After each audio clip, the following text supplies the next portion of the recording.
महाराष्ट्र शासनाचा अत्यंत महत्त्वाकांक्षी असणारा शक्तीपीठ महामार्ग या संदर्भात कोल्हापूर जिल्ह्यातील 62 गावातील जे बाधित शेतकरी आहेत त्यांची आणि MSRDCचे MD अनिल गायकवाड आणि सर्व अधिकारी व आमची एक चांगली बैठक काल MSRDCच्या बांद्राच्या ऑफिसमध्ये पार पडली। विरोधकांचे आरोप आमच्यावर 3 महत्त्वाचे होते की या ठिकाणी 1000 फूट रस्त्याचा हा रस्ता होणार आहे, 1000 फूट रुंदीचा।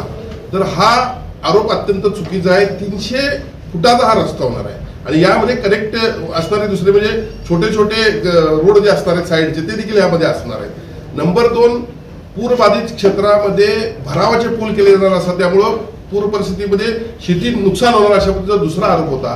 पण या ठिकाणी अलमट्टी धरणाची उंची वाढेल अशा पद्धतीची भूमिका घेऊन आज त्या ठिकाणी पिलरवरती पूल बांधण्याचा निर्णय आम्हाला त्या ठिकाणी सांगितला।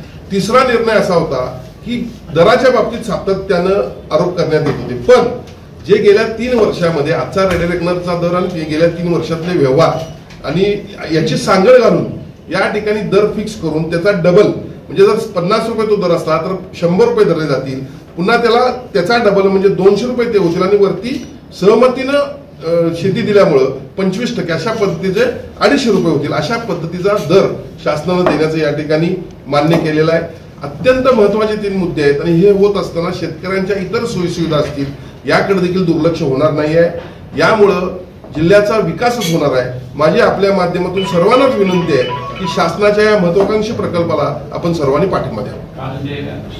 साखर घातलं तुम्हाला सुपूर्दी द्यावी आणि तुमची काय जमीन जाणारच नाही त्यामुळे तुम्ही समर्थन करताय, हे जे काय राजकीय आरोप होत आहेत माझ्यावर आज पण अनेक आरोप झालेले आहेत। आपण पण पत्रकार बांधून पाहता, पण ज्या वेळेला विश्वास ठेवायचा त्यावेळी नागरिकांनी माझ्यावरच विश्वास ठेवलेला आहे, लोकांनी मलाच निवडून दिलेला आहे आणि त्यामुळं मला काम करण्याची संधी दिलेली आहे। माझ्यावर विश्वास असल्यामुळे मला काम करण्याची संधी दिलेली आहे। विरोधक काय आरोप करतात त्यांना सुबुती दिली पाहिजे। ज्या ठिकाणी आई अंबाबाईला मीच म्हणतो त्यांना सुबुती द्या, अशा पद्धतीचे आरोप करू नका।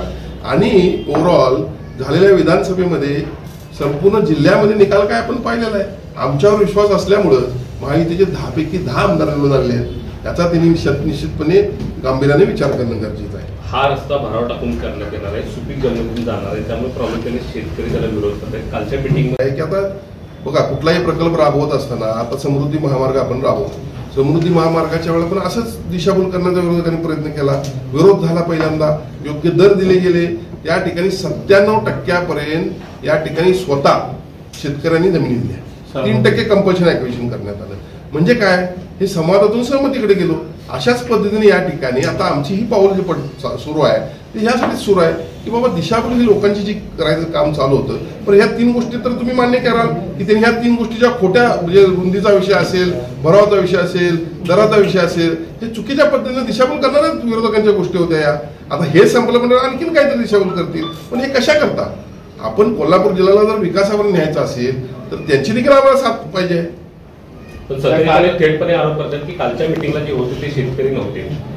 आता बघा सतीश पाटील काय करतात मला माहित नाही, आता त्यांना काम फारसं राहिलेलं नाही आणि त्यामुळे त्याला कोणतं काहीतरी सांगत असेल आणि मग ते काहीतरी बोलत असतील, त्याच्यापेक्षा मी त्यांच्यावर त्या माणसांतर असं बोलू नये। मंत्री राहिलेले आहेत, एक ज्येष्ठ नेते आहेत, विधान परिषद गटनेते आहेत, कोल्हापूर जिल्ह्याचं नेतृत्व त्यांनी केलंय आणि म्हणून त्यांनी तर या ठिकाणी अशा आता ते पूर्वी देखील म्हटले होते माहिती आहे तुम्हाला विधानसभा निवडणुकीच्या अगोदर 100 कोटीच्या रस्त्याचं टेंडरच झालेलं नाही, वर्क ऑर्डर मिळालेलं नाही। तुम्ही त्यांना आवाहन केलं होतं त्यावेळी की तुम्ही जर हे टेंडर झालं असलं आणि वर्क ऑर्डर जर विकासकाला दिली असेल तुम्ही राजीनामा द्या, तुमच्या राजकीय दिला नसला तर मी देतो, असं आता पण आवाहन करतो त्यांना।